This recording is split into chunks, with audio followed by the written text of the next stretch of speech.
Guys எல்லாம் எப்படி இருக்கீங்க? இன்னைக்கு நம்ம லாஸ்ட்டாக பார்த்துட்டு இருந்த காமெடி சீரிஸோட நெக்ஸ்ட் எபிசோட தான் பார்க்க போகிறோம். இதில் லாஸ்ட்டாக நம்ம டக்காஷி ஒரு மேட்டரை செட்டில் பண்ண வேண்டியது இருக்குது அப்படின்னு சொல்லிட்டு நம்ம ரீகவை கட்டி விட்டுட்டு அப்படியே கமுக்கமாக வந்துட்டு இருந்திருப்பான். நம்ம ரீகமாக அவனை ஃபாலோ பண்ணிட்டு வந்திருப்பான். அப்படி என்ன மேட்ரு அப்படின்னு சொல்லிட்டு இப்போ அப்படியே சீன் கட் ஆகுது. இங்கே இந்த சகாரா இருக்கான்ல, அவன் நம்ம டக்காஷியை வெறி கொண்டு தேடிக்கிட்டு இருக்கான். எவ்வளோ தைரியம் தான் அவன் கேமலே கை வச்சுட்டு ஜாலியாக நடமாடிட்டு இருப்பான் அப்படின்னு சொல்லிட்டு நம்ம டக்காஷி படிக்கிற ஸ்கூலில் உள்ள பசங்க எவன் கையில் மாட்டாலும் போட்டு பொலன்னு பொழகுறான். ஒழுங்கா டக்காஷியை வர சொல்லுங்கடா, அவனை நான் அடிக்கணும் அப்படின்னு சொல்லிட்டு இப்போ கூட ஒரு பையனை பிடிச்சி வச்சு பொலன்னு பொழந்துட்டு இருக்கான். நான் டக்காஷியோட ஃப்ரெண்ட் இல்லைன்னா அவன் எவ்வளவோ கதறான். ஆனா அவனுக்கு கேட்கவே இல்லை. நீ ஃப்ரெண்டா இருந்தானே எவனா இருந்தானே, அந்த டக்காஷினால ஒருத்தவங்க அடி வாங்கி சாவுறான்னு தெரிஞ்சா கண்டிப்பா அந்த டக்காஷி வருவான். அப்ப அவனுக்கு இருக்குதுடா கச்சேரி அப்படின்னு சொல்லிட்டு இந்த பையனை பிடிச்சி இந்த சகாரோட ஆளுங்கெல்லாம் அடிச்சிட்டு இருக்க. அப்ப அதுல ஒருத்தனுக்கு ஒரு பஞ்சு உழுவுது. யாருன்னு பார்த்தா நம்ம கியோகோ. சும்மா அந்த பக்கம் போயிட்டு இருக்கும்போது இங்க அவனுங்க அந்த பையனை பிடிச்சி அடிச்சிட்டு இருக்கதை பார்த்துட்டு வந்துட்டா போல இருக்கு. ஏன்டா உங்களுக்கு எல்லாம் வெக்கமாவே இல்லையாடா? ஏன்டா இந்த மாதிரி வீக்கான பசங்களை எல்லாம் அடிக்கிறீங்க? நீங்க ஸ்ட்ராங்கான ஆம்பளைங்களா இருந்தீங்கன்னா இந்த மாதிரி பசங்களை அடிக்கிறத விட்டுட்டு உங்களை மாதிரி ஸ்ட்ராங்கான ஆளுங்களுக்கு எதுக்கு நின்று சண்டை போடுங்கடா, சும்மா லுச்சா பசங்களாட்டம் பண்ணிக்கிட்டு இருக்காதீங்க அப்படின்னு சொல்லி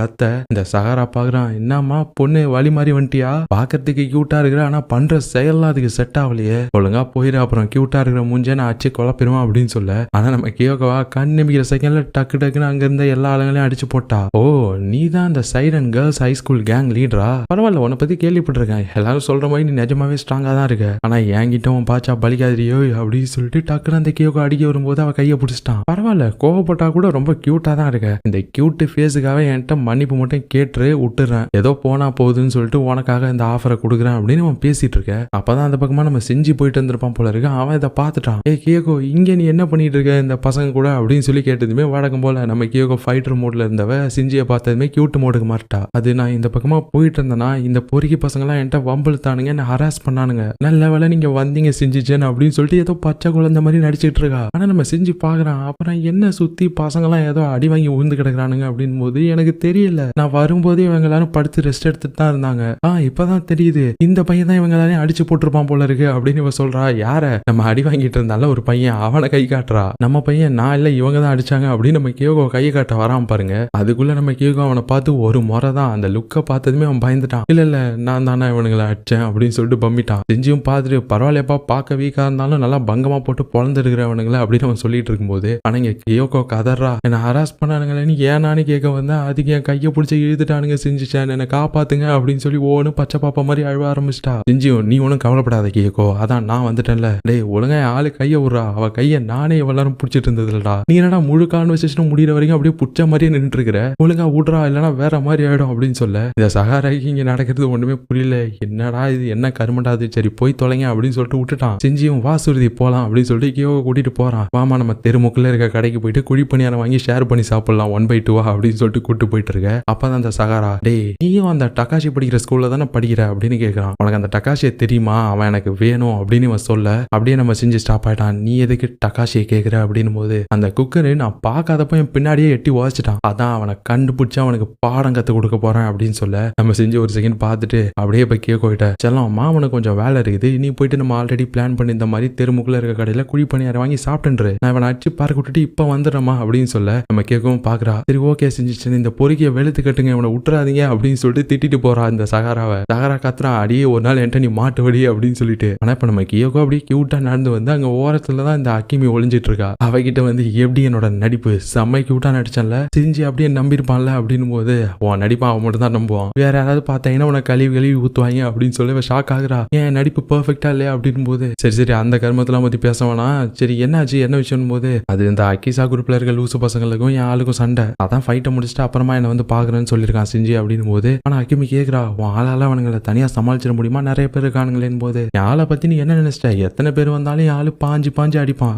என்ன நடக்குதுன்னு பாக்கலாம் அப்படின்னு சொல்லி பாக்க இங்க செஞ்சு என்னடானா இப்ப இந்த சகாராட்ட தான் பேசிட்டு இருக்கான். திரும்பி நின்று தான் பேசிட்டு இருக்கான். இங்க பாரு, உனக்கும் டக்காஷிக்கும் என்ன பிரச்சனைலாம் எனக்கு தெரியல, டக்காஷி தொட நடுங்கிதான் பயந்தாங்குள்ளி தான், ஆனா ஒருத்தனை பின்னால இருந்து அவனுக்கு தெரியாம அடிக்கிற அளவுக்கு எல்லாம் கோடை கிடையாது, என் ஃப்ரெண்ட் அப்படி பண்ணிருக்கவே மாட்டான் அப்படின்னு சொல்லிட்டு திரும்பறதுக்குள்ள இந்த சகாரா பின்னால இருந்து ஒரு கட்டை எடுத்துட்டு வந்து நம்ம செஞ்சோட மண்டலே போட்டு நடிச்சு உடச்சிட்டான். அதை பார்த்ததுமே இங்க கியோகெல்லாம் கடுப்பாயிட்டா. நம்ம செஞ்சியை காப்பாத்தலான்னு போகும்போது அக்கிமி தடுக்கிறா. இங்க பாரு வேணாங்க, நிறைய பேர் இருக்கானுங்க, உன்னால தனியா அவனை காப்பாற்ற முடியாது, இவனுங்களை டக்காஷி தான் கரெக்டா இருப்பான், வா போயிட்டு டக்காஷியை கூட்டிட்டு வருவோம் அப்படின்னு சொல்லிட்டு அவ கியோகோ கூட்டிட்டு போயிட்டா. கியோகவும் நான் திரும்ப வருவேன் செஞ்சுச்சேன் அப்படின்னு சொல்லிட்டு தான் போறா. அன்னைக்கு நம்ம செஞ்செல்லாம் அவன் செம வெறி ஆயிட்டான். இப்பதான்டா தெரியுது இங்க யாரு கோடன்னு சொல்லிட்டு. இப்போ அந்த சகராவை அடிக்கிறதுக்கு போறான். ஆனா இவன் ஆல்ரெடி அடி வாங்கினதுனால இவனால முடியல. அந்த சகரா தான் இவனை போட்டு போலன்னு பொழக்கிறான். ஆனா முடிஞ்ச அளவுக்கு செஞ்சு திரும்ப அடிக்க ட்ரை பண்றான். ஆனா இவன் அடிக்கிற ஒரு அடி கூட அந்த சகரா மேல படல. இவன் ஆல்ரெடி ஒரு மாதிரி கேர்ல தான் சண்டை போட்டுட்டு இருக்கான். அதனால சகரா ஈஸியாவே அவனை அடிச்சு போட்டான். அந்த சிஞ்சியை போட்டு மிதின்னு மிதிச்சுட்டு ஒழுங்கா என்கிட்ட கீழே விழுந்து மன்னிப்பு கேளு, பாவம் போனா போதுன்னு சொல்லி அவனை மன்னிச்சு விடுறான். ஒழுங்கா காலில் விழுந்து மன்னிப்பு கேள்றான் என்கிட்ட அப்படின்னு இவன் கத்த. ஆனா சிஞ்சி அது ஒருபோதும் நடக்காதுடா, நான் விழுந்தாலும் வீரனா தான்டா விழுவேன் அப்படின்னு சொல்ல, அப்ப அப்படியே ஆகட்டும் அப்படின்னு சொல்லிட்டு இப்ப கசியா சிஞ்சிய ஒரே ஏத்தி அவ்வளவுதான் சிஞ்சி மட்டை. அவனும் பார்த்துட்டு என்னடா பஞ்சு டைலாக்லாம் பேசினா பார்த்தா கடைசியில சொத்தையா இருக்கிற, நல்லா முடிஞ்சது இவ்வளவுதான் போல இருக்குது அப்படின்னு சொல்லிட்டு அவன் ஆளுங்களை கூப்பிட்டு போயிட்டான். அதுக்கப்புறம் அவனுங்க எல்லாருமே ஒரு இடத்துல ஒண்ணு கூடுறானுங்க. அந்த அகிசா கேங் எல்லாருமே என்ன டகாசியா கண்டுபிடிச்சிங்களா அப்படின்னு அவனுங்க சகாராயிட்ட கேட்கும்போது அவனை கண்டுபிடிக்க முடியல. ஆனா அவனோட ஃப்ரெண்டுன்னு நினைக்கிறான் ஒருத்தன் என்கிட்ட வந்து ஓவரா வாயை கொடுத்துட்டு இருந்தான். அதான் அவனை அச்சு குழப்பி படுக வச்சுட்டு வந்துட்டேன். தேவையில்லாம என்கிட்ட வாயை கொடுத்து வாங்கி அடிக்கிறதுக்குன்னே வரானுங்க அப்படின்னு இவன் சொல்லிட்டு இருக்கும்போது, ஆனா இவன்கிட்ட எதுக்கால நின்று பேசிட்டு இருந்தவனுங்களோட முகம் அப்படியே இப்ப லைட்டா மாறுது. ஒரு மாதிரி எதையோ பார்த்தா அரள்றானுங்க. என்னடான்னு பார்த்தா பின்னாடி நம்ம சிஞ்சி அப்படியே ரத்த கல்லையா வந்து நின்று இருக்கான் கையில ஒரு கட்டையோட. இந்த சகரா திரும்பி பார்க்கறதுக்குள்ள உன் பொருள் எடுத்து ஒன்னே போடுறான்டா அப்படின்னு சொல்லிட்டு இப்ப கட்டை எடுத்து இந்த சகரா மண்டையிலே ஒரு அடி. அவன் அப்படியே கலங்கி போய் பாக்குறான். இங்க சிஞ்சி சொல்றான், நீ ஒருத்தனை அடிச்சா அவனை முழுசா அடிச்சு படுக்க வச்சுட்டு வந்தியான்னு பாக்கணும், இப்படி யார ஒரே வந்தா இதுதான் உனக்கு நடக்கும் அப்படின்னு இவன் சொல்ல, ஆனா அந்த சகரா பார்த்துட்டு கேக்குறான், யாரா நீ எதுக்குடா அந்த தக்காஷிக்காக வந்து அடி வாங்குற, உனக்கும் அவனுக்கு என்னதான்டா சம்பந்தம் அப்படின்னு போது, அவன் என்னோட ஃப்ரெண்டுடா, அவன் என்னோட பார்ட்னர், அவன் மேல ஒருத்தன் கை வைக்கிறத பார்த்துட்டு என்னால சும்மா இருக்க முடியாது, வாங்கடா எல்லாரும் அப்படின்னு சொல்லி இப்ப அவன் கத்த, அங்க அத்தனை பேர் இருப்பானுங்க. எல்லாருமே நம்ம சிஞ்சி மேல பாஞ்சிட்டானுங்க. ஆனா நம்ம சிஞ்சி இப்ப கொலை வெளியில இருக்கான். வரவனுங்க எல்லாரையும் போட்டு புரட்டி எடுக்கிறான். அவன் கண்ணுல பயம் இல்ல அப்படின்ற மாதிரி கண்ணு மண்ணு தெரியாம எல்லாரையும் பிடிச்சி அடிச்சுட்டு இருக்கான். அதுலயும் இந்த சகாராவை தான் சொல்லி அடிக்கிறான். ஒரு டைம்ல இவன் அடிச்சு அடிய தாங்க முடியாம சகாராவால தான் படுத்துட்டான். ஆனா அப்பதான் அந்த இடத்துக்கு இந்த சட்டோஷியும் மிச்சம் கேங்ல இருந்தவனுங்களும் வரானுங்க. நம்ம சிஞ்சியை பார்த்துட்டு, யாரா நீங்க திரும்ப ஒரே ஸ்கூல்ல இருந்து வந்து சகாராயிட்ட பிரச்சனை பண்ணிக்கிட்டே இருக்கிறீங்க, இருங்கடா நான் இன்னைக்கே முடிச்சு வச்சிடறேன், டேய் முள்ளமன்றி மண்டை ஒழுங்கா இப்ப நீ என்கிட்ட சண்டை போடுற, பாடா சண்டைக்கு அப்படின்னு போது நம்ம சிஞ்சி, டேய் என்ன பார்த்தா தெரியல, நான் இருக்கிறத பார்த்தா நீ நல்லா ஃப்ரெஷ்ஷா வருவேன், நான் அப்படி ரத்த கலையில இருக்கும்போது நச்சு பேர் வாங்கலான்னு பாக்குறியா அப்படின்னு போது, சார் நான் உங்கள்கிட்ட பெர்மிஷன்லாம் கேட்கல, நான் வானா நீ வந்துதான் ஆகணும் அப்படின்னு சொல்ல சிஞ்சியும் பாக்குறான். நம்மட்டான் போல இருக்குதே அப்படின்னு சொல்லிட்டு சரி வாடா அப்படின்னு சொல்லிட்டு இப்போ உனக்கு ரெண்டு பேரும் சண்டை போடுறானுங்க. சட்டோஷி என்னடானா சிஞ்சி அடிச்சு வெளுகிறான். ஒரு பஞ்சு தான் விடுறான். நம்ம சிஞ்சி பறந்துட்டு போய் விடுறான். நம்ம சட்டோஷி சண்டை போட்டதா அவங்க கேங்ல இருக்கவனுங்களே பாத்துருக்க மாட்டானுங்க போல இருக்கு. அவனுங்களே ஷாக்கா வரானுங்க, என்ன சட்டோஷி இவ்வளவு பவர்ஃபுல்லா இருக்காரு அப்படின்னு. சிஞ்சிக்கே ஒரு மாதிரி பக்குன்னு இருக்குது. நான் ஃப்ரெஷ்ஷாவே வந்தாலும் கூட இவன் ரொம்ப பவர்ஃபுல்லா இருக்கான், ரொம்ப ஸ்ட்ராங்கா இருக்கான், அவனை நேருக்கிட்டே நின்று என்னால சண்டை போடவே முடியாது போல இருக்குதே அப்படின்னு சொல்லி அவன் பார்க்க, ஆனா அந்த சட்டோஷி விடுற மாதிரி இல்ல, சிஞ்சியை போட்டு அடி நடிக்கிறான். ஒரு டைம்ல சிஞ்சி கடுப்பாயிட்டான். என்னடா நானும் பார்த்துட்டு இருக்கிறேன், நான் அச்சனே இருக்கிற சும்மா நச்சுன்னு சொல்லிட்டு இப்போ ஒரு பஞ்சு தான் அந்த சட்டோஷி வைக்கிறான். அவன் மூக்கில இருந்து ரத்தம் விட ஆரம்பிச்சிட்டு அவ்வளவுதான் அவன் ட்ரிகர் ஆயிட்டான். சட்டோஷி எனக்கே ரத்தம் வர வச்சு இல்ல இரா இன்னைக்கு உனக்கு சவகுலி தாண்டா அப்படின்னு சொல்லிட்டு நம்ம சிஞ்சியை போட்டு தள்ளிடுவான் போல இருக்க விட்டா அந்த கோவத்துல வரான். ஆனா இப்ப கரெக்டா அந்த சகரா வந்து இந்த சட்டோஷியை பிடிச்சிட்டான். மச்சான் அவன் எனக்கு தான், அவனை வச்சு நான் விளையாடுறேன் மச்சான், நீ விட்டுரு அப்படின்னு சொல்ல சட்டோஷியும் போயிட்டான். சரி அப்ப நான் டக்காஷியை போயிட்டு தேடுறேன், நீ பார்த்து முடிச்சிரு அப்படின்னு சொல்லிட்டு அவன் போயிட்டான். ஆனா இந்த டைம்ல இங்க நம்ம டக்காஷியை தான் காட்டுறாங்க. அவன் வந்துட்டு இருக்கும்போது முதல்ல அடி வாங்கிட்டு இருந்தான்ல, இந்த சகராவும் அவனோட ஆளுங்களும் போட்டு ஒரு வீக்கான பையனை அடிச்சிட்டு இருந்தாங்கல்ல, அப்ப இந்த பையன் நம்ம டக்காஷிட்ட ஓடி வந்து, சிஞ்சிக்கும் அந்த அகிசா ஸ்கூல் பசங்களுக்கும் சண்டை டக்காஷி, ஆனா சும்மா சொல்லக்கூடாது, சிஞ்சி மட்டும் வரலன்னா எனக்கு என்ன ஆயிருக்கும்னு எனக்கே தெரியல, அவர் ரொம்ப கூலா இருந்தாரு, ரொம்ப ஸ்ட்ராங்கா இருந்தாரு அப்படின்னு சொல்லிட்டு இருக்கான். நம்ம டக்காஷி பாக்குறான், அவனுக்கு என்ன அவனுங்க கூட சண்டை, நான் இல்லாம எதுக்கு அவன் சண்டைக்கெல்லாம் போறான் அப்படின்னு சொல்லிட்டு இவன் வேகமா போக, நம்ம டக்காஷி இந்த ரீகோ ஃபாலோ பண்ணிட்டு வந்திருப்பாள். அவளும் இதை பார்த்துட்டு கேட்டுட்டா. இப்ப என்ன நினைச்சான்னு தெரியல, இவ டக்காஷியை ஃபாலோ பண்றதை விட்டுட்டு வேகமா எங்கேயோ ஓடி போயிட்டா. இந்த டைம்ல இங்க நம்ம சிஞ்சியை தான் காட்டுறாங்க. அவனால முடியல, டயர்டாகி அப்படியே படுத்துட்டான், கிளம்பவே முடியல. அவனை நம்ம சகாரா வந்து செத்த பாம்பை போட்டு அடிக்கிற மாதிரி போட்டு மூஞ்சிலையும் மொங்குன்னு குத்துறான். மன்னிப்பு கேள்றா என்கிட்ட, ஒழுங்கா என்கிட்ட மன்னிப்பு கேளு, என்ன மன்னிச்சிருங்கன்னு என் காலில் விழுந்து கதறு, அப்ப நான் உன்னை விடலாமா வேணாமான்னு யோசிக்கிறேன், ஒழுங்கா என்கிட்ட மன்னிப்பு கேப்பியா மாட்டியாடா அப்படின்னு சொல்லி நம்ம மலை போட்டு இவன் அடிச்சிட்டு இருக்க. அப்ப நம்ம கியோகோ வேகமா ஓடி வந்து இவனை பிடிச்சி தட்டி விட்டா. என்ன தயவு செஞ்சு மன்னிச்சிருங்க செஞ்சுச்சேன்னு, உங்களை நான் விட்டுட்டு போயிட கூடாது, அவங்களை என்ன பண்ணி வச்சிருக்கான் பாருங்க அப்படின்னு சொல்லி கதறிட்டு இருக்கும்போது, ஆனா நம்ம சிஞ்சியால பேசக்கூட முடியல. ஆனா அப்பதான் அந்த சகாரா பாக்குறான். இப்ப அப்படியே நம்ம கியோகோவை பிடிச்சி தன்னு எடுத்துட்டு வந்து அவன் ஆளுங்களை வச்சு பிடிக்க சொல்லிட்டு, டேய் இங்க பாரா, ஒழுங்கா இப்ப நீ காலில் விழுந்து என்கிட்ட மன்னிப்பு கேட்கிற, என்ன அவனால பேச முடியும்ல, வாயமா நான் உடச்சிட்டேன், இப்ப நீ என்கிட்ட மன்னிப்பு மட்டும் கேட்கலன்னு வச்சுக்கவேன், உன்னோட அழகான கேர்ள் ஃப்ரெண்ட் இருக்கால, அவ அதுக்கப்புறம் அழகாவே இருக்க மாட்டா, அவளை அடிக்கிற அடியில அவன் மூஞ்செல்லாம் குழம்பி அவ யாருன்னு அடையாளம் தெரியாம ஆயிரும், என்ன பாக்குறியா இல்ல மன்னிப்பு கேட்கிறியா அப்படின்னு சொல்லி அவன் மிரட்ட, நம்ம செஞ்சுலாம் கதறான்ட்டு, அவளை எதுவும் பண்ணிடாதீங்களா, உங்களுக்கும் எனக்கும் தாடா சண்டை, என்ன அடிங்கடா எவ்வளவு வேணாலும், அவளை விட்டுருங்கடா அப்படின்னு சொல்லி கதறான். அதெல்லாம் முடியாது, நீ முதல்ல கிளம்பி என்கிட்ட மன்னிப்பு கேளு, அப்ப விடுறதா என்னன்னு யோசிக்கிறான் அப்படின்னு சொல்லி இவன் மிரட்ட, சிஞ்சிக்கு வர வயதில் இப்ப ரொம்ப ஸ்ட்ரகிள் பண்ணி கிளம்புறான். இப்ப அப்படியே முட்டி போட்டு அவனுங்கள்ட்ட தலை குனிஞ்சு, என்னை தயவு செஞ்சு மன்னிச்சிருங்க, இதுக்கப்புறம் உங்கள்ட்டையும் உங்க பசங்கள்ட்டையும் நான் எந்த பிரச்சனையும் பண்ண மாட்டேன், என்னை தயவு செஞ்சு மன்னிச்சிருங்க விட்டுருங்க அப்படின்னு சொல்லி அவன் கெஞ்ச. ஆனா இந்த சகாரா என்னடானா அவன் ஆளுங்களோட சேர்ந்து அப்படியே கை தட்டி சிரிக்கிறான் ஓன்ட்டு. டேய் செம்மடா உன் ஆளுக்காக என்ன வேணாலும் பண்ணுவோம் போல இருக்குது. இதை பார்த்தாதான் மாமே சும்மா கிக்கு அப்படி ஜிவ்வுன்னு ஏறுது. ப்ளீஸ் எனக்காக ஒன்ஸ் மோர், எங்க பசங்க ஆசைப்படுறானுங்க ஒன்ஸ் மோர் பண்றா அப்படின்னு சொல்லி நம்ம சிஞ்சியா கலாச்சிட்டு இருக்க. இங்க கியோகோக்கு கண்ணெல்லாம் கலங்குது. ஆனா இந்த சகாராவும் ஆளுங்களும் சிரிச்சிட்டு இருக்க. அப்போ நம்ம டகாஷி வரான். டே லுச்சா பசங்களா, உங்களை வேட்டைக்காரன் வந்துட்டேன்டா அப்படின்னு சொல்லி இப்ப பறந்து வந்து இந்த சகாரா மூஞ்சிலே ஒரு கிக்கு விடுறான் பாருங்க. அவன் பறந்துட்டு போய் விழுந்துட்டான். டேய் நீ யாரா புதுசா எங்கேந்திரா முளைச்சு வரீங்க அப்படின்னு சொல்லி இந்த சகாரா டகாஷியை பார்த்து கேட்க. இவனுக்கு தெரியாதுல்ல சகாராவுக்கு நம்ம டகாஷி யாருன்னு தெரியாமலே தான் டகாஷியை தேடிக்கிட்டு இருக்காங்க. ஏன்னா நம்ம டகாஷி சகாரா அடிக்கும் போது சகாரா பார்த்துருக்க மாட்டான்ல, பின்னால இருந்தானே நம்மளால உதச்சிருப்பான். அதான் நீ யாரா அப்படின்னு சொல்லி கேட்கிறான். நம்ம டகாஷி சிரிக்கிறான். ஏன்டா உன் டிக்கில ஒருத்தன் உத விட்டான்னு தேடிட்டு இருக்கீங்களே, அது வேற யாரும் இல்ல அண்ணன் தான் அப்படின்றான். இப்ப அப்படியே போயிட்டு நம்ம சிஞ்சியை கிளப்பிடுறான். டே மண்ணில் என்னடா இருக்குது, எதுவும் விவசாயம் பண்றியா அப்படின்னு சொல்லி கேட்க. ஆமாண்டா மண்வள ஆராய்ச்சி பண்ணிக்கிட்டு இருக்கிறேன் அப்படின்னு சொல்லிட்டு இப்ப நம்ம சிஞ்சி எழுந்திருக்க. ஆனா இங்க சகாராவா திமிரா பேசுறான். டேய் டகாஷி நீங்கெல்லாம் வெறும் சாதாரண ஆளுங்க தான். உன் ஃப்ரெண்டை பார்த்தில இப்ப என்கிட்ட காலில் வந்து எப்படி கதறான்னு, இப்ப நீயும் கொஞ்ச நேரத்துல கதறவடா அப்படின்னும் போது அப்ப கரெக்டா நம்ம இமாயும் அக்கிமியும் அங்க வந்துட்டாங்க. கதற போறது யாருன்னு இப்ப தெரியும்டா அப்படின்னு நம்ம இமாய் சொல்ல. இந்த சகாரா இமாய பார்த்ததுமே டேய் நீ யாரா அப்படின்னு கேக்குறான். இமாய் கடுப்பாயிட்டான். டேய் என்ன யாருன்னு தெரியல. அந்த சந்துக்குள்ள வச்சு நான் 4 பேரும் குமுறுனீங்களே என்ன தெரியல. இப்ப எல்லாரும் ஒரு இடத்துல வந்து நிக்கிறோம்னா அதுக்கு விதை போட்டது யாரு? நானு. இப்பதான் அது வளர்ந்து அறுவடைக்கு நின்று இருக்குது. அதை அறுக்கிறதுக்கு தான் வந்திருக்கிறேன். உன்னை அடிக்கிற அடியில பட்டி தொட்டியெல்லாம் கிழிஞ்சு தொங்கணும்டா அப்படின்னு சொல்ல. இந்த சகாரா பார்த்துட்டு ஒண்ணு கூட்டிட்டாங்கயா எல்லாரும் ஒண்ணு கூட்டிட்டாங்கயா அப்படின்னு சொல்லிட்டு அவ்வளவுதான் விட்டான்னு சுட்டு. நம்ம டகாஷிக்கே ஷாக்கு. இவனை நம்மளோட பயந்தாங்குழியா இருக்கானே அப்படின்னு சொல்லிட்டு டேய் ஓடாதா நில்றா அப்படின்னு சொல்லிட்டு நம்ம டகாஷி சகாராவை தோர்த்திட்டு ஓடிட. இங்க நம்ம இமாய் ஃபைட்ல குதிச்சுட்டா. அங்க இருக்க எல்லா ஆளுங்களையும் போட்டு பொழந்து எடுக்கிறான். நம்மளால செம ஃபார்ம்ல இருக்கிறாப்ல. ஆனா இங்க சிஞ்சி தான் டயர்டாகி உட்காந்துருக்கான். கேக்கோ வந்து கேக்குறா என்னாச்சு சிஞ்சி உனக்கு ஓகேவா அப்படின்னு போது என்ன கொஞ்சம் பேட்டரி டவுனா இருக்கு. கேக்கோச்சா நீங்க மண்டையில மட்டும் கொஞ்சம் அப்படியே தடையை கொடுத்தீங்கன்னா அவ்வளவுதான் பேட்டரி ஃபுல் ஆயிரும் அப்படின்னு சொல்ல. எவனும் டொயிங் அப்படின்னு சொல்லி 2 தடவை அவ்வளவுதான் நம்மளால எனர்ஜெட்டிக் ஆயிட்டான். இதுக்குதான் கியோகோச்சான் வேணும்ன்றதுன்னு சொல்லிட்டு இப்போ ஃபுல் எனர்ஜியோட இவனும் போயிட்டு ஃபைட்ல ஜாயின் பண்ணிக்கிட்டான். இங்க செமையா ஃபைட்டு போயிட்டு இருக்கு. ஆனா அதே டைம்ல இங்க சகாரா வேகமா ஓடி வந்தவன் ஒரு இடத்துல வேகமா போயிட்டு ஒளிஞ்சுக்கிட்டு ஒரு கம்பி எடுத்து வச்சுட்டு அப்படி நிக்கிறான். நான் பார்க்காதப்போ என்ன அடிச்சுலடா, இப்ப நீ பார்க்காதப்போ ஒன்னு அடிக்கிறேன்டா, உன் பொருள் எடுத்து ஒன்னே அடிக்கிறேன்டா அப்படின்னு சொல்லிட்டு இவன் கம்பி எடுத்து வச்சு ரெடியா நின்றுட்டு இருக்க. இவனும் வெயிட் பண்றான். 1 நிமிஷம் ஆகுது 2 நிமிஷம் ஆகுது. துரத்திட்டு வந்தானே நம்மள எங்க ஆள காணோம் அப்படின்னு சொல்லி இவன் பார்த்துட்டு இருக்கான். கொஞ்சம் டைம் ஆகுது. இவன் எங்கடா போயிட்டான், அவன் நம்ம பின்னாடி தானே வந்தான்னு சொல்லி எட்டி பார்க்க. இப்ப நம்ம டகாஷி அவனுக்கு பின்னால வந்து ஜம்ப் அடிச்சு நீ படிச்ச ஸ்கூல்ல நான் ஹெட் மாஸ்டர்டா அப்படின்னு சொல்லிட்டு இப்போ ஒரு பஞ்சு விடுறான் பாருங்க இந்த சகாரா மூஞ்சிலேயே. அவ்வளவுதான் சகாரா மட்டை. ஆனா இப்பதான் யோசிக்கிறான் நீ படிச்ச ஸ்கூல்ல நான் ஹெட் மாஸ்டர்னு சொன்னேன், அது என்ன அர்த்தம்? இங்க அவன் கோடனா அவனோட நான் பெரிய கோடன்னு நானே ஒத்துக்கிட்டனும். இருந்தாலும் பரவாயில்ல அந்த டைம்ல சொல்றதுக்கு ஹீரோயிக்கா தானே இருந்துச்சு அப்படின்னு சொல்லிட்டு இப்ப வேகமா பக்கத்துல இருக்க ஒரு பில்டிங் உள்ள போனா அங்கதான் நம்ம இமாயும் சிஞ்சியும் கூட ஓடி வந்து ஒளிஞ்சிருக்கிறானுங்க. நம்ம டகாஷி பார்த்துட்டு டேய் இங்க என்ன பண்றீங்க லூசு பசங்களா, அந்த கொரில்லா பாஸ் சட்டோச்சு வர்றதுக்குள்ள வாங்கடா எஸ்ஸா எல்லாம். சரி கேக்கும் அக்கிமி எங்கடா, நீங்க ஓடுறதுல அவங்கள விட்டு வந்துட்டீங்களான்னு போது இல்ல அவங்கள நாங்க வேற பக்கமா ஓட சொல்லிட்டோம், இவனுங்க தான் எங்களை துரத்திட்டு வந்தானுங்க அப்படின்னு சொல்லு. சரி அப்படின்னா வாங்கடா அந்த கொரில்லா பாஸ் வர்றதுக்குள்ள தப்பிச்சு ஓடிடலான்னு போது இல்ல மச்சான் எங்களால முடியல, நாங்க ரொம்ப டயர்ட் ஆயிட்டோம், எங்களால ஒரு அடி கூட காலை நவத்த முடியலடா அப்படின்னு சொல்லி இவனுங்க பேசிட்டு இருக்கும்போது அங்க கரெக்டா அந்த கொரில்லா பாஸ் நம்ம சட்டோஷி வந்துட்டான்.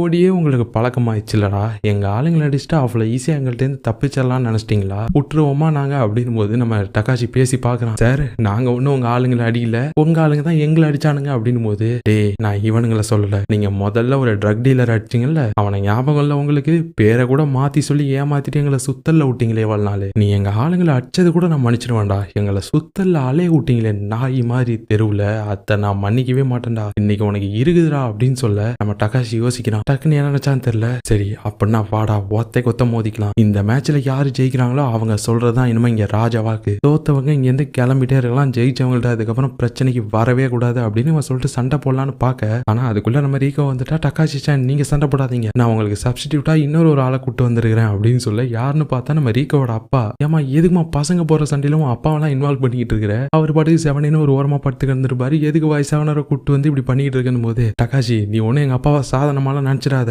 அவரும் ஒரு காலத்துல பிளாக் பெல்ட் எல்லாம் வாங்கினவரு, டோஜா வச்சிருக்காருன்னா சும்மாவா, ஒருத்தந்து பாரு அடிக்கிற அடியில இவனுங்க எல்லாம் துண்டை காணும் துணியை காணும் ஓடுவாங்க பாரு அப்படின்னு சொல்லி இவளும் சொல்ல. டகாஷியும் சரி ஏதோ சொல்ற நான் ஒதுங்கிக்கிறேன் அப்படின்னு சொன்னா இங்க நம்ம ரீகோட அப்பா அப்படியே இப்ப பேசிட்டே இந்த சட்டோஷிக்கு எதிரில் வந்து நிக்கிறாரு. என்னடா வயசாகுது உங்களுக்கு, சும்மா சண்டை கிண்டன் சுத்திட்டு இருக்கிறீங்க, என்ன வயசுல கொஞ்சம் சின்ன பையனா போயிட்ட, உன்னை அடிக்கிறது கொஞ்சம் எனக்கு வருத்தமா தான் இருக்குது, அச்சா எதுவும் கோச்சிக்காதப்பா, வீட்டுல அம்மா கிட்டலாம் போயிட்டு சொல்லிடாதப்பா அப்படின்னு இவர் சொல்லிக்கிட்டு இருக்கிறதுக்குள்ளேயே இந்த சட்டோஷி டக்குன்னு ஒரு வயிற்றுலேயே பஞ்ச் பண்ணிட்டான். இதே சாதாரண ஆளா இருந்தா அப்படியே வயிறெல்லாம் கலங்கி போயிருக்கும். ஆனா இவர் அப்படியே கன்னு மாதிரி நின்றுட்டு இருக்காரு. இவனுக்கே ஷாக் ஆகுது, எப்படி நம்ம அடி வாங்கிட்டு இருந்தாலும் தூணு மாதிரி நிக்கிறானே அப்படின்னுட்டு. ஆனா இவர் சிரிக்கிறாரு, டேய் நான் என்ன சாதாரண ஆள் நினைச்சிட்டியா மத்தவனுங்களை மாதிரி, நீ அச்சாடிலாம் ஏதோ எனக்கு எறும்பு கச்ச மாதிரி இருக்குது, இந்த மாசெல்லாம் உடனே விழ மாட்டான்டா, ஒரு ஓரமா போயிட்டு தாண்டா விடுவான் அப்படின்னு சொல்லிட்டு நம்ம செஞ்சு பின்னாடி படுத்து கிடந்தானுங்களே கிளம்ப முடியாம அவனுங்களோட போயிட்டு இவரும் படுத்துக்கிறாரு. ஆளு வாய் தான் சிரிச்சுக்கிட்டு இருந்திருக்கு, ஆனா கண்ணு கலங்கி போயிருக்குது. டகாஷி சொல்றான், இதுக்குதான் வயசானவங்களை எல்லாம் கூட்டு வராதன்னு அப்படின்னு சொல்ல ரீகோ என்னவா பண்றது, நான் தனியா போறேன்னு சொன்னதுக்கு இவர் தான் கூட வரேன்னு சொல்லி அடம் பிடிச்சி வந்து அடி வாங்கிட்டு படுத்து கிடக்குறாரு அப்படின்னு இவர் சொல்ல டகாஷியும் சரி வேற வழியே இல்லை, இப்ப நான் தான் ஃபைட் பண்ணி ஆகணும், இது ரீகோவோட அப்பாவுக்காக இந்த வாங்கிக்கூடா அப்படின்னு சொல்லி போவோம். பறந்து வந்து இந்த சட்டோஷி மூஞ்சிலே ஒரு கிக்கு விட அவ்வளவுதான் இப்ப ஃபைட் ஸ்டார்ட் ஆகுது. ரெண்டு பேரும் மாறி மாறி அடிச்சுக்கிறானுங்க. இது வரைக்கும் நம்ம டகாஷி எப்ப ஃபைட் வந்தாலும் ஏதாவது ஏமாத்தி ட்ரிக்கா கிளவரா தான் ஃபைட் பண்ணுவான். ஆனா first time face to face fight பண்றான். ஆனா சூப்பரா தான் ஃபைட் பண்றான். சட்டோஷிக்கு டஃப் கொடுக்குறான். நம்ம சட்டோஷியே லைட்டா இம்ப்ரெஸ் ஆயிட்டான். நம்ம டகாஷி சண்டை போறதெல்லாம் பார்த்துட்டு இவன் எல்லாரும் ஏமாத்தி தான் சண்டை போடுவான்னு நான் கேள்விப்பட்டேன். ஆனா இவன் நிஜமாவே சூப்பரா சண்டை போடுறானே. ஆனா இவ்வளவு சூப்பரா சண்டை போடுறவன் எதுக்கு அந்த ஸ்கூல்ல இருக்கணும்? இத்தனை வருஷமா நான் இந்த ஃபீல்டுல இருக்கேன், இது வரைக்கும் எவனும் எனக்கு எதிர்த்து சரி நிகரா நின்று சண்டை போட்டது இல்ல. ஆனா இவன் தாக்கு பிடிக்கிறானே அப்படின்னு சொல்லிட்டு ஆனாலும் ரெண்டு பேரும் சண்டை போட்டுக்கிறானுங்க, மாறி மாறி அடிச்சுக்கிறானுங்க. ரெண்டு பேருக்கும் சேம் டேமேஜ். இப்ப கடைசியா ரெண்டு பேரும் ஒருத்தர மாறி மாறி லாக் பண்ணிட்டானுங்க. அப்படியே டெட் லாக்ல நின்று இருக்கானுங்க. அப்பதான் அந்த சட்டோஷி சொல்றான், டேய் யாரா நீ, நாங்க எவ்வளவு பெரிய நெட்வொர்க்குன்னு தெரியுமா, எங்களுக்கு பின்னாடி யாரா இருக்கான்னு தெரியுமா, அது தெரியாம தேவையில்லாம வந்து காலை விட்டு மாட்டிக்கிட்ட, ஆடன்னு தெரியாம காலை விட்டுருக்க கூடாது, நீ இதோட பின்வெளியும் உனக்கு ரொம்ப மோசமா இருக்கும், அதை நீ அனுபவிப்படா அப்படின்னு போது ஆனா நம்ம டகாஷியா, டேய் நீ யாரா இருந்தா என்னடா, எங்க மேல நீ கை வச்சிருக்க கூடாது, நீ யாரா இருந்தாலும் எனக்கு கவலை இல்லை, என் ஃப்ரெண்டு மேல கை வச்சா உன்னை நான் அடிப்பேன், இந்த நேரத்துக்கு என் ஃப்ரெண்டு மட்டும் ஃபார்ம்ல இருந்தான்னு வச்சுக்குவான், அடி வாங்கி டயர்ட் ஆகாம அவனே உன்னை போட்டு பொழந்திருப்பான்டா அப்படின்னு சொல்லி பேசிட்டு இருக்க. இவனுக்கு ரெண்டு பேரும் அப்படியே ஒருத்தன் பார்த்து முறைச்சிட்டு இருக்கப்போ அப்ப கரெக்டா பின்னாடில இருந்து ஒரு சவுண்டு, மாணவர்களே அப்படின்னு சொல்லிட்டு யாரான்னு பார்த்தா நம்ம காமெடி டீச்சரு ஏதோ சாவு ஊர்வலத்துக்கு போற மாதிரி மற்ற டீச்சர்களை கூப்பிட்டுட்டு அப்படியே பிளாக் ட்ரெஸ் போட்டுட்டு வந்துட்டு இருக்காரு. நம்ம டகாச்சி ஒரு சீன்ல கேட்டிருப்பான்ல இவர்கிட்ட, சண்டைன்னு வந்துட்டா நீங்க சமாதானம் பேசிவிட வரணும்னு. சோ இப்பதான் இந்த ஆளு வந்திருக்கிறோம். அப்படியே மெதுவா ஆளுங்களை கூப்பிட்டு வந்து இந்த சட்டோஷிக்கும் டகாஷிக்கும் சமாதானப்படுத்தி விடுவாங்க, அது மாதிரி பேசுவாங்கன்னு பார்த்தா இந்த டீச்சருங்களுக்குள்ளேயே ஆளாளு மாத்தி மாத்தி பேசிட்டு இருக்கானுங்க. எல்லாரும் பாக்குறானுங்க இவனுங்க யாரா இங்க வந்து அறுத்துக்கிட்டு இருக்கானுங்க, ஸ்கூல்ல தான் இருக்கிறானுங்கன்னு பார்த்தா அப்படின்னு சொல்லி இவனுங்க பாத்துட்டு இருக்க. அப்ப சடனா போலீஸ் வர சவுண்ட் கேக்குது, விசில் அடிக்கிற சத்தம். பசங்க எல்லாம் அலற ஆரம்பிச்சிட்டாங்க, போலீஸ் போலீஸ் அப்படின்னு சொல்ல. ஆக்சுவலா அந்த வந்த டீச்சர் தான் ஒருத்தர் கூப்பிட்டுருப்பாரு போல இருக்கு, நான் தான் போலீஸை கூப்பிட்டேன் அப்படின்னு சொல்ல. ஏயோ சரியா லூசி, நம்ம பசங்களும் இங்க தானே இருக்கானுங்க, போலீஸை கூப்பிட்டா நம்ம ஆளுங்களும் தானே மாட்டுவானுங்க அப்படின்னு சொல்ல. இப்ப எல்லாரும் தெரிச்சுக்கிட்டு ஓடிட்டானுங்க. ஆனா எப்படியோ இந்த டைம் இவனுங்க தப்பிச்சிட்டானுங்க. இப்ப அடுத்த சீன்ல காட்டினா நம்ம டகாஷி செஞ்சு அவனுங்க அப்படியே ஸ்கூல் ரூஃப் டாப்ல இருக்கானுங்க. ரெண்டு பேரும் பேசிட்டு இருக்கானுங்க. நம்ம டகாஷி செஞ்சுட்டு சொல்றான், டேய் எதுக்குடா உன்னால முடியாதுன்னு தெரிஞ்சும் எதுக்குடா அந்த அக்கீசா ஸ்கூல் பசங்க கூட போயிட்டு சண்டை வளர்த்த, பாரு எவ்வளவு பிரச்சனை ஒன்னால அப்படின்னு போது இவனும் என்ன மன்னிச்சிரு மச்சான் சாரி அப்படின்னு சொன்னவன் இப்பதான் ரியலைஸ் ஆகுது, டேய் லூசு பேல ஒன்னால தாண்டா இவ்வளவு பெரிய பிரச்சனையே, ஒன்ன தேடி வந்ததுனால தாண்டா அவனுங்களை நான் அடிக்க போய் அவனுங்க என்ன அடிச்சு இவ்வளவு பெரிய பிரச்சனை ஆயிட்டு, நீ தாண்டா எல்லாத்துக்கும் காரணம் அப்படின்னு போது நான் இல்ல அவன் தான் அப்படின்னு சொல்ற மாதிரி நம்ம டகாஷி இது எல்லாத்துக்கும் இம்மாய் தாண்டா காரணம், அவன் சண்டை போடாம இருந்தா இந்த பிரச்சனை வந்திருக்காது அப்படின்னு சொல்லும் போது இப்பதான் ரெண்டு பேருக்கும் ஸ்ட்ரைக் ஆகுது. இந்த சட்டோஷி சொல்லியிருப்பான்ல அந்த ட்ரக் டீலர் அடிச்சதுனாலதான் நாங்க உங்களை தேடிட்டு இருந்தோம்னு. இப்ப அதை அவனுங்க யோசிச்சு பாக்குறானுங்க, சொல்ல போனா எப்படி பார்த்தாலும் நம்மளால தானே அவனுங்க சண்டை போட வந்தானுங்க நம்ம கிட்ட அப்படின்னு சொல்லிட்டு இப்ப யாரை கை காட்டுறதுன்னு தெரியாம ரெண்டு பேரும் சிரிச்சுட்டு உட்காந்துட்டானுங்க. அப்பதான் நம்ம ரீகோ வரா, கைஸ் ஒன்னும் கவலைப்படாதீங்க, நீங்க எல்லாரும் சேஃப் தான், இப்ப பிரச்சனை எல்லாத்துக்கும் இந்த அக்கீசா குரூப் தான் காரணம்ன்றது போலீஸுக்கு தெரிஞ்சு போயிடுச்சு, அதனால கொஞ்ச நாள் போலீஸோட சர்வேலன்ஸ்ல தான் அந்த அக்கீசா குரூப் கேங்லாம் இருப்பாங்க, கொஞ்ச நாள் அவங்க கொஞ்சம் இந்த மாதிரி பிரச்சனை இதெல்லாம் பண்ண மாட்டாங்க, நீங்க சேஃப் தான் அப்படின்னு சொல்ல. பரவாயில்ல எப்படியும் அவனுங்கள்ட்ட தப்பிச்சிட்டோம் அப்படின்னு போது செஞ்சு. ஆனா எப்படி இருந்தாலும் ஒரு நாள் கண்டிப்பா சண்டை போட்டு தானே ஆகணும், இப்ப வேணா அவனுங்க வெளியில வராம இருக்கலாம், ஆனா எனக்காவது நம்மள்ட்ட சண்டை போடுறதுக்கு வருவானுங்க, அப்ப என்ன பண்ண போற அப்படின்னு போது அதெல்லாம் ஃபியூச்சர் டகாஷியோட ப்ராப்ளம் மச்சான், இப்போதைக்கு பிரசன்ட் டகாஷிக்கு வாங்கின அடியில உடம்புலாம் வலிக்குது மச்சான், அதனால இப்போதைக்கு நான் படுத்து தூங்க போறேன் மச்சான் அப்படின்னு சொல்லிட்டு படுத்துட்டான். எல்லாரும் சிரிச்சிட்டு இருக்காங்க. சோ இதோட இந்த எபிசோட் முடியுது. சோ எனக்கு தெரிஞ்சு இந்த அக்கீசா ஸ்கூல் பசங்க தான் கதையில கொஞ்சம் பெரிய வில்லன்ஸா வர போறானுங்கன்னு நினைக்கிறேன். நானுமே இந்த கதையை முழுசா பார்க்கலன்னும். சோ நீங்க என்ன நினைக்கிறீங்க அப்படின்றத கமெண்ட் பண்ணுங்க. இந்த கதை பிடிச்சிருந்துச்சா அப்படின்றத மறக்காம அதையும் சொல்லிருங்க கமெண்ட்ல. உங்களை அடுத்த ஒரு ஆசமான வீடியோல பாக்குறேன். டாடா.